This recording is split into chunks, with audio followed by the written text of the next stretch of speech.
is newer and, the newer equipment, less frequent breakdowns. We have to hold the line to diversify that language, cultural communities. Track. That I like just, start the line. multiple Cleaning. because and it also we have to hold the line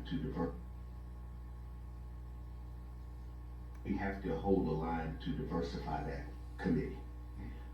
We have had trouble getting people on that Keep Fortress, the beautiful committee. And it looks like, it feels like one entity that's there. Partly because they meet at a time that may not be conducive. What I hear here is we don't have any young folks on that committee. We don't have our cultural communities represented on that committee. So therefore, this information is not even getting to a large segment of our community because it may not be in their language. We don't have people who look like them on there. That can get the message into those entities and cultural communities to speak the language they need to speak to those communities and take pride in those communities. Right? And so I would challenge us when we have these opportunities that we look at that. I look at it from those points of diversity because they can carry a message back and we can preach from the mountaintop and they still won't hear it. And I think that we're going to get these, because you're bordered right in the middle of this, the commercial property. You've got a Latino community, you've got a Haitian community, you've got a Jamaican community, all in that area, there's no white in that community, and they all speak different language. They all listen to different aspects of the city, and we're not touching those trigger points. And so it's going to be important as we go through a 24-week position. We've got to get diverse on these committees with these cultural communities because they can help us solve it. Because a lot of cultural as well, and they take pride in things. And I think we need to look at that, and I think we need to look at that. Johnson, do you have anything you want to contribute? I do. I'm not gonna reiterate what's been spoken, so I'll just dial into something that I've talked about for years and years, and it's about street sweeping. And street sweeping to me is more than just the aesthetic value. It's stormwater management. It's keeping debris out of our lagoon and our estuary and our stormwater treatment areas and whatnot. So I just want to, I know we're challenged with, we had a contract, we had in-house, we had a contract, we're working towards other solutions, and I just want to see if there's any way, in addition to the requests that have been made, to see what does it take for the miles of streets and drainage that we have. And how many man hours, and how many pieces of equipment does it take to sweep our city on a monthly basis. Right now, I don't even know what basis it is, but if it's by month, do we have that information? Madam Mayor, Commissioner Johnson, we do. I can tell you that it is our goal to sweep the entire city once a month. That's curb and gutter streets. That's not every street in the city without, curb and gutter, but every street that does have curb and gutter that, leads right into our stormwater system. It's our goal to do once a month. I can tell you that, we have made some progress on equipment, specifically stormwater maintenance equipment in the form of a new back truck and a new street sweeper. The challenges come with supply chain issues that we've experienced over the last 2 to 3 years. We're looking at 12 to 18 months once we place the order. So we do have a sweeper on order, a new one. In the meantime, we have a rental unit that we do have in our possession because it is newer and it's newer equipment, less frequent breakdowns. We have an older sweeper, it's the old Pelican style sweeper, very efficient in doing its job once it's on site. Not very efficient in running to all corners of the city. It moves very slow, but once it's there, it does a fantastic job. To answer your question, to do more will require more resources. But with what we have currently, if all the stars align and we don't have any issues, our goal is once a month. Things that change that, or we get a call out because there's something on an area that we're not That's not our map for swimming. And thank you for that info, and I think, do we have any other metrics? So I also like to, would like to implement or track how many tons of debris that we are extracting. I think that's important, I think those metrics are important, not just mileage or footage. I think tons of debris, so that we have an understanding of what we are doing in a positive way to change, our system or make them function. We talked about flood, we talked about resiliency today, and this is a great contributor to those issues. We Commissioner don't Johnson, realize it's just out of sight, out of mind. we do track those numbers. I don't have them for you today, but we do report to engineering routinely for their annual reporting. So we do track. And I can get that information for you. Right, that's good, and I think we should just try to uptick those numbers, let's increase it, because we know that those are, they're prevalent. We've had emails here recently about our downtown corridor, right, and there was some, I think it was Orange Avenue, and, you responded to it, it was, multiple conversations, probably after, well, I know they were after events in our downtown, but, just, those are the parts and pieces that we need to understand, have comprehensive understanding of, and what do we need to do to fix it? If it's a contractor tough, we've experienced that. Jack and I've had some routine conversations about that. I know you've, had issues with whether it's the equipment or the employment side of it. Because, I don't know, what I don't know what you call it, the Pelican sweeper, the turtle sweeper, the slow. I guess there's a couple that require a CDL, I'm sure, because they're heavy duty vehicles. Because the other part that comes to mind is, where do you dump it? I'm sure you have dump stations, but then that requires more manpower, because once you dump it, you then have to remove it, because you're handling it twice, exactly. The solid waste concept, handle it once and get rid of it, right? So, all right, thank you very much. Mr. Mims, you want to contribute? Yeah, I just want to, Madam Mayor, respond to a couple of things that were said. Number one, Commissioner Broderick, you mentioned having an ad hoc Keep Fort Pierce committee. The Keep Fort Pierce Beautiful Advisory Board was an ad hoc committee. This group changed it to a city commission appointed committee. I believe that the same responsibility that you wanted to give that ad hoc committee can be bestowed upon the Keep Fort Pierce Beautiful Advisory Board, to give them a task, and then from that task, come back to the city commission with recommendations. That's all. Okay, that'd be great. Yes, sir. Then, as far as street sweeping and the quantification of the tonnage, of the frequency, that is all reported by our city engineer to the state of Florida.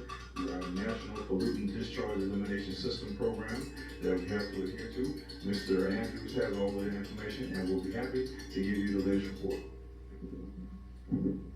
Okay, so I wanted to add a little bit to, what we've talked about. We just applied for, to be a Brightline station location, and one of the things that are strong, facts in that is that we are a transportation hub. We're the turnpike meets I-95, we have the airport, we have the rail, so we have a lot of people going through our city that aren't necessarily staying in our city, correct? They're going through it. And I can tell, and we want to be we are a strategic location, but my point is, we have a lot of people, particularly on the truck routes, I think along Jenkins and Edwards and along Kings Highway and along St. Lucie Boulevard, where people are just passing through St. Lucie County. And so I believe that heavy traffic contributes to a lot of the appearance issues that we have, because they're just passing through, they don't have any business in St. Lucie County. That's one thing I wanted to point out, and I think this is a good conversation to have, because we want to be a transportation center, and so we need to think about that in terms of what our future is going to be, in terms of keeping our city beautiful for visitors as well as our residents. The other thing is, I meet with the Keep Fort Pierce Beautiful Committee, and we have had young people on there. We have had a diverse group, but people cycle in and cycle out because sometimes they can't make it. It meets at lunchtime, and we've tried that in diversity, and we have a group of people who are really, very dedicated to keeping the city clean and extremely, and they bring groups with them. The group that we didn't mention, and I know they're real faithful, is the students at Westwood High School, the Key Club at Westwood High School participates in that, and we do have young people that are very interested in that. But I think with this conversation, Keep Fort Pierce Beautiful is going to take on a new importance and feel more of the responsibility. And that's a good thing. And the Marine Cleanup Initiative, they do Morris Creek, Morris Creek, they do other areas, but they're constant. And we have Jim Oppenborn from the county, who's almost adopted Morris Creek as his project, making a wonderful urban creek area out of that. So I'm very grateful to him for doing that, because he's really devoted to that creek. Now, the beach volunteers, I know I clean up at Jetty Park a lot. And on the weekends, the trash cans are all full, and from the night before. And when they're full, people have the presence of mind, I guess, to at least put the garbage around the edge of the can. I mean, they're trying to put it in there. And your group comes early in the morning, on weekend mornings, and they're emptying those trash cans. And then the next morning, they're full and overflowing. So I know how heavily used that Jetty Park is. And that's also visitors too. Those are not all taxpayers in that park, because and J.C. Park, Causeway Park, and Jetty Park are all parks that attract people from out of town. And Ms. Reyes, I think you had told me before when you're there on the weekends in terms of enforcing parking, that much of the parking issues are from people who are not from our city and maybe not from our town. And I don't know if it started then at this time, but when we had the pandemic, a lot of beaches down south were closed and people were looking for beaches, and before everybody discovered J.C. Park, right, and Jetty Park, and so we have a lot more visitors, I think, than we know we do, and I think that is a tremendous challenge, because when you're not in your own home, you're beyond and take care of it like you would in your own home. But when I'm cleaning up at the Jetty, I will tell you that people thank me. People are very grateful, and I know the head of the South Beach Volunteer, Charlene Adair, her philosophy is that it should be a thing that you enjoy doing, and you shouldn't be resentful. Oh, look at all this trash, you know, and you just shoot, and that it is catchy, that other people see you and say, well, maybe I should do this too. And I've had people say, because I have the grabber and the bucket, I have had people say, can I get one of those? Can I help? How do you do this? Do you sign up with? So it does encourage other people to think about keeping things clean, and also, and I tell people when I see them and talk to them, I'd like to take the garbage home. I said, take the garbage home and put it in my garbage can, not in the city's garbage, because that's gonna get full by the next day. It's gonna get full.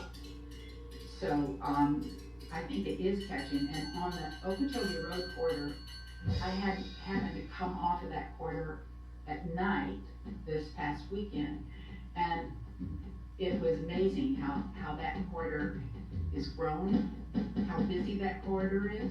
And I was thinking of the new Aldi, because I went out there for their grand opening, the ribbon cutting, and I can't imagine that Aldi wouldn't be a part of that too, because I just met the manager there and talked to him, and they're very proud to be in Fort Pierce, and it's a bigger store, and I just think, I think that business initiative is a great idea. I'd like personally to offer to help. I think this should be a commission effort too. I think we all should be a part of that encouragement, and I would also like to suggest, Mr. Benz, and to this commission, that every staff member, we have many staff members who are out and about in the city. So every staff member could be tasked with keep your eyes open, and because they are out and about, and I know sometimes when I'm driving, I'm thinking about something else and not registering what I see, but, and perhaps they would be too, but sometimes if it's everybody's job, it's nobody's job, but if it's everybody's job and we all want to take pride in our city, I think that might be an idea for us to put into the, and I certainly will bring that to the Keep Fort Pierce Beautiful Committee too. So, anything else for the good of the order? Well, I just want to be sure that what we're tasking the Fort Pierce, keep Fort Pierce Beautiful Committee. I think we have a clear understanding of what their mission statement is here to, and I'm suggesting that the timeline to bring back the results of that investigation report should be fairly brief, 69 days. Nobody gets back to this body rapidly, and the ideas that they come up with, we think are important. Alrighty, I think your comment triggered something. Kids will probably get mad at me, but I don't care. You mentioned Westwood, so there are 3 high schools, 4 high schools located inside city limits. 3. Fort Pierce Central and Lincoln Park Academy are in the city limits. Westwood is not, but it might as well be because it has a lot of Fort Pierce students. Ms. Reels, just since I have a senior, these kids need community service hours to graduate, and you might can't give them a whole turtle sleeper. We can do like my dad did, put a broom in my hand, and say, hey guys, I know legally, I know you look at me now, I'm trying to come up with some type of program where, some type of program where some Saturdays that the city offers some community service hours, and some kids show up with some brooms or whatever, and go out for a couple hours and clean up and sweep up, whatever, because they're like right now, like school just started today, so like the seniors who haven't done anything, I'm being honest with you, I'm They gonna catch up. they put catch up, so they trying to get an hour here, an hour there, everywhere, so they can get their diploma.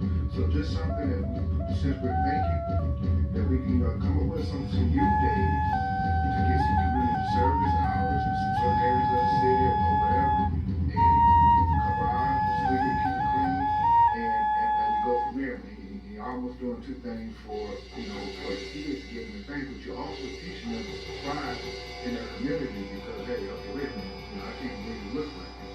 So when you said Westwood does it at the creek, it's brought up, and we can open it up to the high school and go from there. Madam Mayor, Commissioner Gaines, I'll be happy to let you know that we do that. And one of the things we have in volunteer hours, if we have a group of kids that want to get together and do a certain area, we will provide them that opportunity. But one of the biggest things I think that was mentioned here today that can help us is you all. We can put out as much information as we want, as many flyers as we want, but you all as the elected body carry a different weight than we do. And you guys can, I believe, help us tremendously in getting these messages out. When you have a senior, talk to the senior and get their friends involved, and we're happy to provide opportunities for these hours. Look at that. So what I need to do. Anything else? Okay, thank you very much.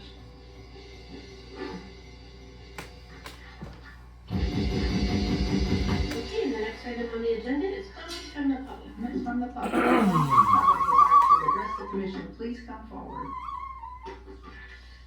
Welcome. We come to the podium, sir. 3 minutes or how long? 3 minutes for the public, for the congressman, as long as you like. Thank you, Mayor, I appreciate it. I think the last conversation is a perfect segue into why I'm here. I haven't been bashful and I never am. Mr. Mims, you probably received at least 100 emails from me in calendar year 2023 about blight and cleanup that needs to take place. Mr. Broderick, I don't think it could have been said any more succinctly than the way that you said it. There's trash everywhere. Those were your words, but I've used those words many times. There is trash everywhere. Now I want to thank the city for recently giving me training on both of the street sweepers. That was just this past week. I look forward to being insured on it so I can actually take it on the road. And I thank the city also for allowing me to do ride-alongs with the code enforcement to learn where there's challenges, how it takes place, what gets enforced, what doesn't, how that has to happen. It was educational for me, to say the least. But regardless of that, allowing me to participate in those things, it has to get cleaned up. And you all came up with a lot of ideas here just now. I'm surprised a lot of those ideas had not been implemented previously. It was said to me when I went on the ride along with code enforcement that the city has a policy of working through the philosophy of broken windows, right? If you're all familiar with that, where if there's one broken window and it's not attended to, then that's going to result in the decay of more and more and more broken windows. That's what I was told the philosophy of the city, so they don't want to allow one broken window. But the decay that exists has been well beyond a broken window. It's what the commissioner said, garbage everywhere. I spent about 2 hours just driving around, taking pictures of not McDonald's bags necessarily thrown out of the car, but true decay that's been allowed to exist from the interstate to the ocean. And I don't know what all the solutions are, but it's got to be to proactively prevent this. Whether it's at Turnpike and Kings Highway, when there are road signs that are laying on the ground for weeks, if not months. Somebody from the town or the community could go around and pick that up, but they might be in some violation of something because it's actually community property if it's one of the signs, right? Or if we go to something that I've brought to the attention of the city numerous times, as you exit northbound I-95, and you wait at the light at Okeechobee Road and northbound I-95, and you look to the right at the property and the fence line, there's probably a garbage truck or a dump truck load of garbage directly at the fence line there. That's been there directly at the entrance of our city for, I would say, at least a year. I don't know how much longer. And I brought it to the attention of the city. It's not cleaned up. Or the property owner is not cited. Or whatever has to take place for that to get cleaned up, it's not done. If you go to the intersection of Okeechobee and Jenkins Road and you look to any corner of it, there's got to be 10 temporary signs on every corner that's allowed to remain there until ultimately they fall down or somebody runs them over, and it's just more blight. If you go and turn right down Jenkins Road to where my kids go to school, at Independence Classical Academy, because this is my home turf as well. I love this community, and I think the people here are beautiful, but I do not think that the environment is, but it is my home turf in your parlance that you used. You turn and you go down Jenkins Road. I brought this up day one of the school year, that the roadway, there's no sidewalk going from Wawa to the school, and there are communities in between, and the roadway is so overgrown with grass that is often not mowed and dirt that the kids are literally walking on the white line of the road to get to school on Jenkins Road, with garbage trucks and dump trucks and big rigs and dualies with trailers driving by within inches of them. Hasn't been rectified. I know that's an issue between county and city in different jurisdictions there, but it's got to be done. It's the kids of our home turf that are going to school there, and their lives really are put at risk. That's not a hyperbolic statement to say that. If you go to the medians on Okeechobee Road there at Jenkins, I'm sorry if I'm boring you, but if you go to the medians, the street sweepers are not catching them, because the debris that's along them remains along them week after week, month after month, where people panhandle in the middle of the roads and their garbage remains until somebody brings it up. I know there was talk about bringing in corporate partners. Home Depot parking lot and their fence line along Okeechobee Road is probably one of the worst offenders of debris and garbage. Tractor Supply and Walmart and the road that goes in there, usually one of the worst offenders of garbage and debris. You go down the road and you get to Delaware Avenue. Virginia's pretty well maintained, I'd say that, although I drove down there this morning and there was a mattress in a garbage bag in front of the county building. But as I turned down to MLK, I brought it to Mr. Mims' attention, but you go down Delaware Road, you'd be better off trying to point out on Delaware Road where there's a clean spot if you wanted to be productive, because the whole of Delaware looks like a tornado debris field. Whether it's the gutter by the curb, or whether it's the sidewalk being overgrown by grass, or whether it's the garbage and the debris on the sidewalks up against the fence lines, has to be done. You come down Orange Avenue, and you went to make a right-hand turn onto US 1. I think somebody hit a tree there probably sometime in the third quarter of last year. And the city chainsawed the tree off at about 5 feet high. But it's remained there ever since, not being taken care of. There's cones in front of the City Hall building here that have probably been out there for at least a year with spots that need to be fixed that aren't. Every sewer grate on US 1 has a giant black tube over all of it, probably to prevent the debris from going into the storm wall.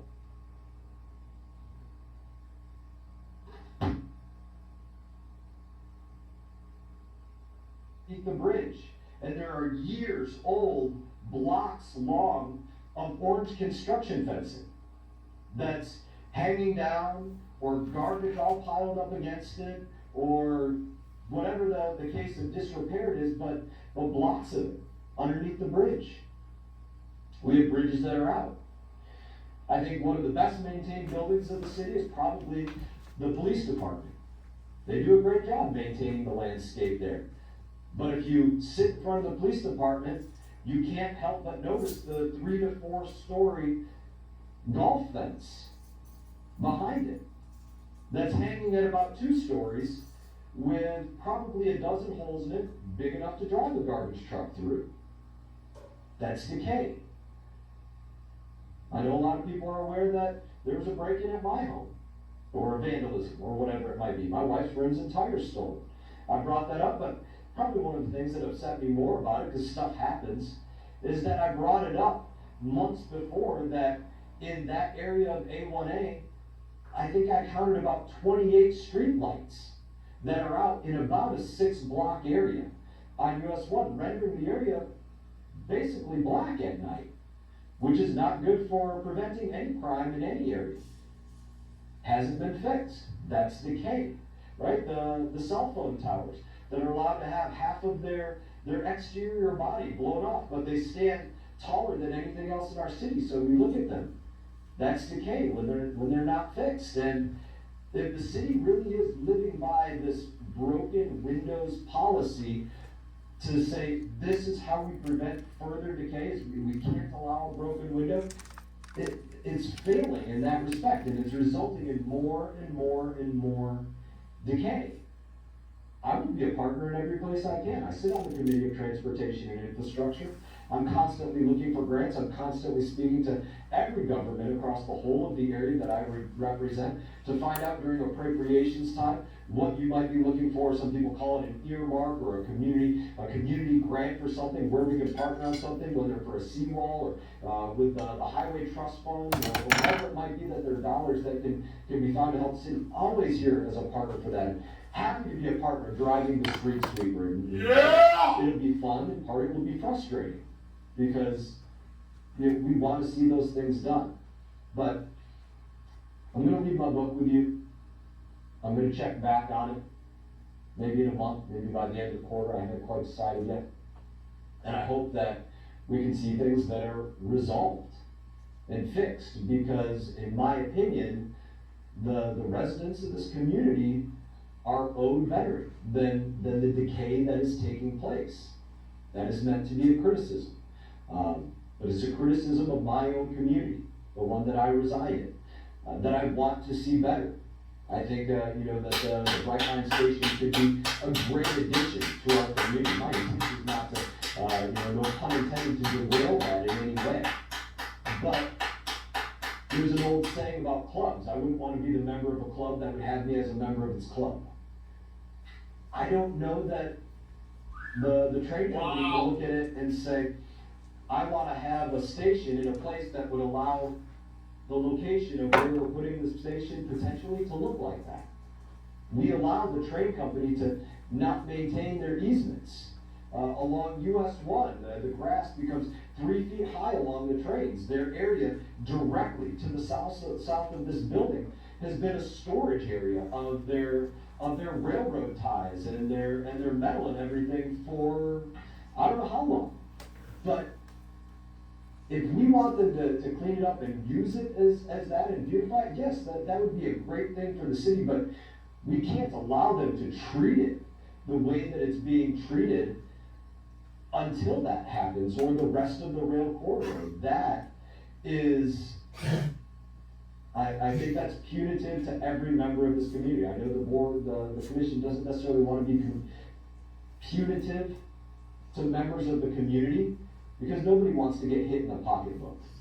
But it is punitive to every member of this community when there is decay in the city at the scale that we are seeing it, and when, as the commissioner put it, there is trash everywhere. So I would just thank you for allowing me to go well beyond my 3 minutes.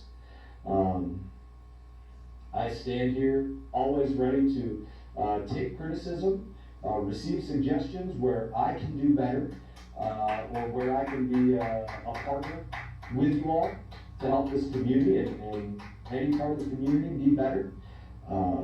I did want to say one other thing, if you would grant me this. I was looking at the Brightline budget. I want to say it was about $20 million. That's what I saw off what I was reading. And if that's the numbers that you came up with, great. My personal encouragement as one idea related to that is maybe make it $18 million and take about $2 million off of that and commit it to the beautification of Fort Pierce and the citizens that live here day in, day out, the home fielders. That's one quick suggestion about something that I saw in the budget in that. If you all have any questions for me, I'm happy to answer them. If you don't, I'll leave you my book of photos from around the city, and I'll get out of your face for a little while. Thank you, sir. Yes, sir. Congressman, I just say thank you. You and I've had a lot of great conversations about this city, and I appreciate your efforts. I appreciate the idea of you driving around with me and looking at different things and having a care and concern for our community, because we all have a care and concern. We are born and raised here or invested here, however it may be, and so are you. So I just say thank you. Tough words are never easy. Looking at the facts of situations, you've heard us talk about them today, and we are working on them. We have a staff that cares, and I wanted to convey that to you, and I've conveyed that to you, and I know you've talked to those staff members, and you've heard their concern and their commitment to making Fort Pierce a better place to live, work, and play, and just enjoy life, right? So, from my heart to yours, I just say thank you. Appreciate your service, and sometimes it's good to have a conversation that says, hey, look at it from this perspective. So I appreciate that, and so thank you. Absolutely, Commissioner. Commissioner Gaines. All right, Mr. Mayor, thank you for coming in today. Yes, sir.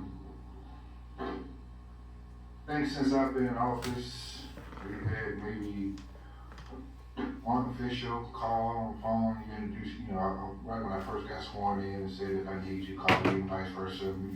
Just like you said today, you part of the city, you want to work and make it beautiful.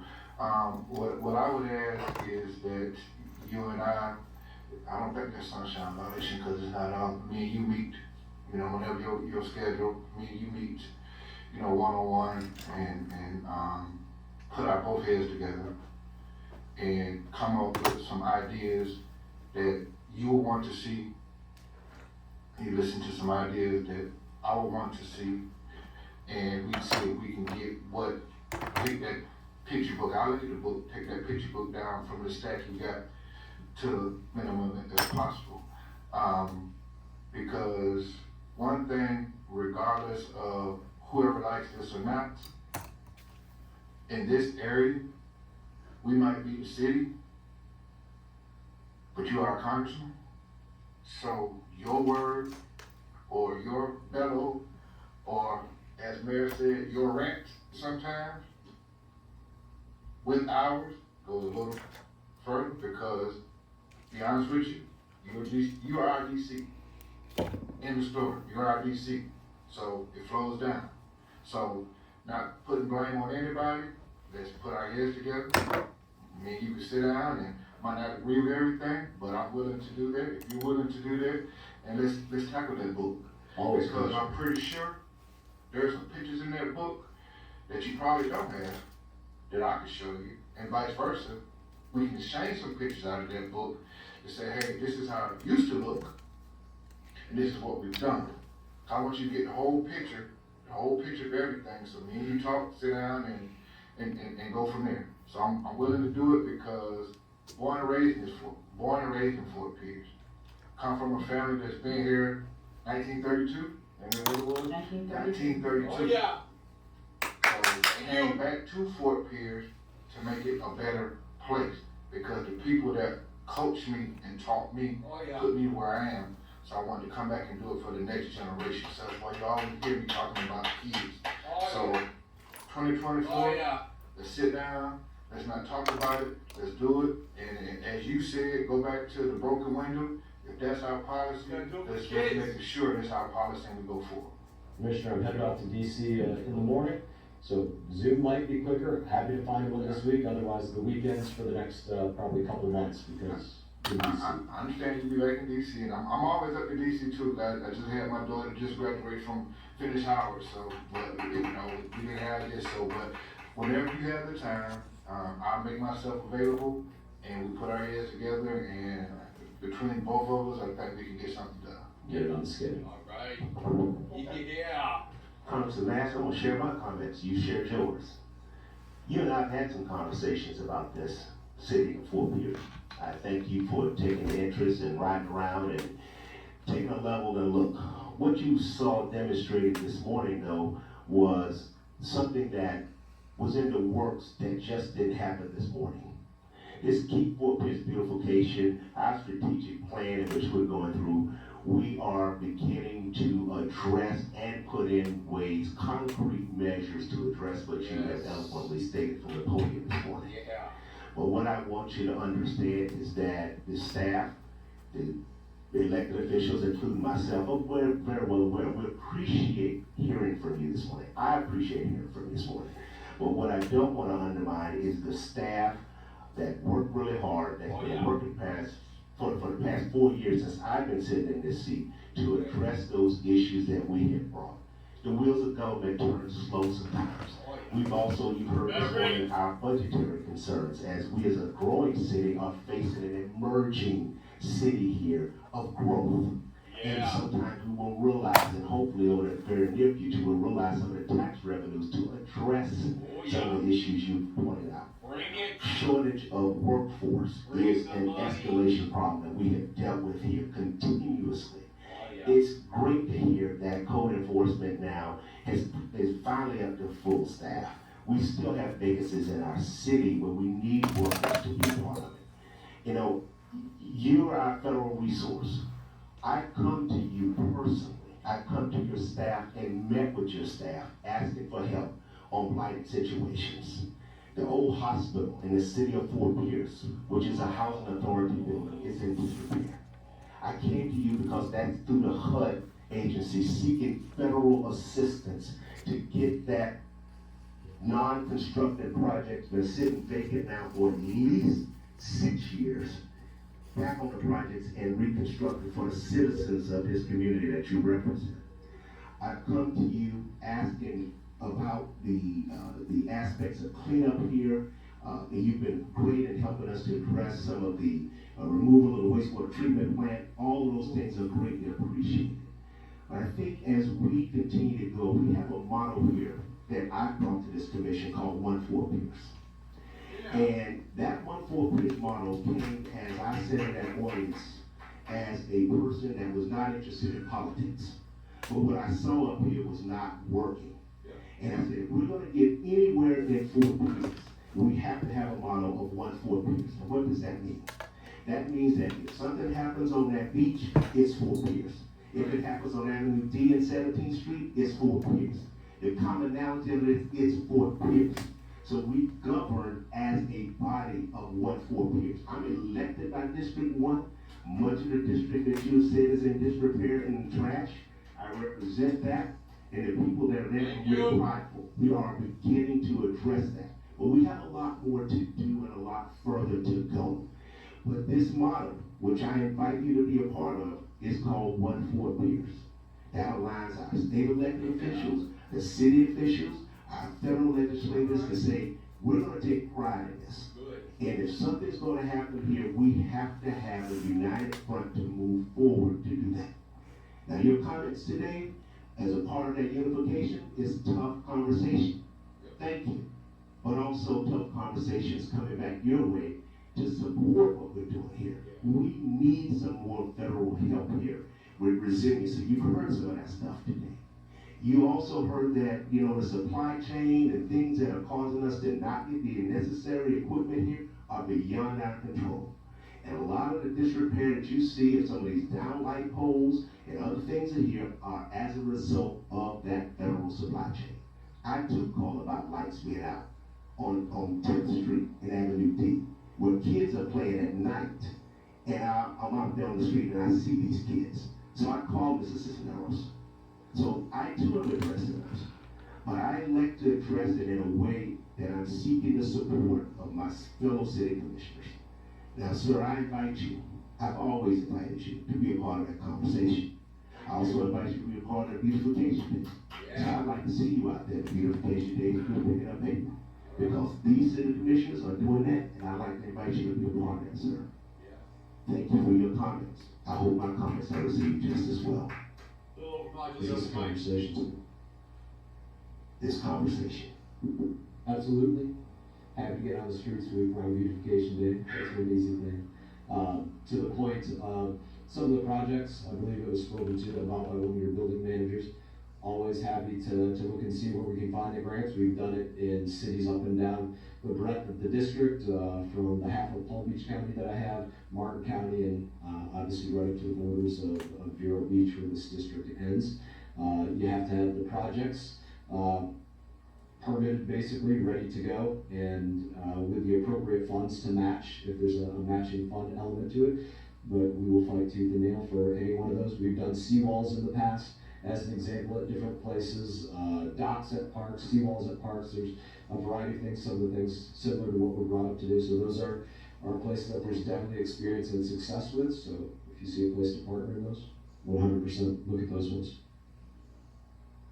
I'll make it quick. Congressman Mass, thank you for coming this morning. Your comments are well received. I have had the opportunity to speak with Congressman Mass. We have a direct line of communication, as you all do, which I'm very pleased about, and will foster that relationship further. I believe that we have set the underpinnings for a plan here today. And that plan expanding, moving forward is exciting. I think it's a very positive thing.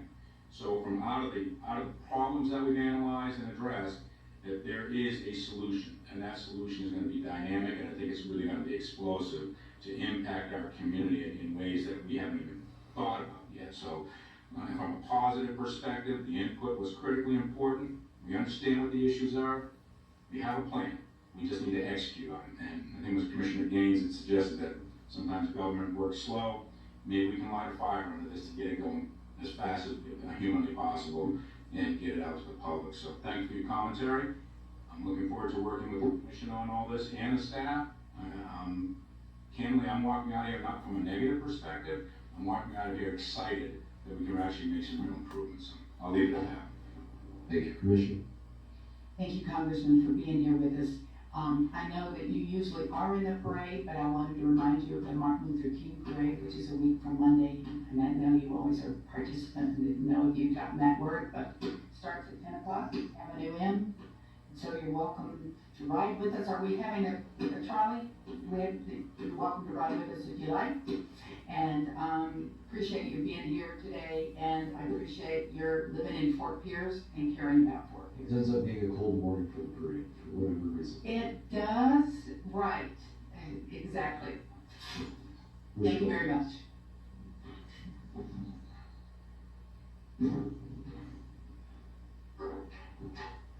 Still limited to comments from the public section.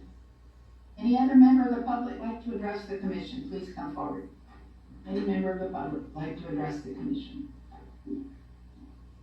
Being no movement forward, we'll move on. Next we have city commission boarding committee updates. Okay, is there a volunteer to start? I'd like to report, so mine's pretty easy. Yeah.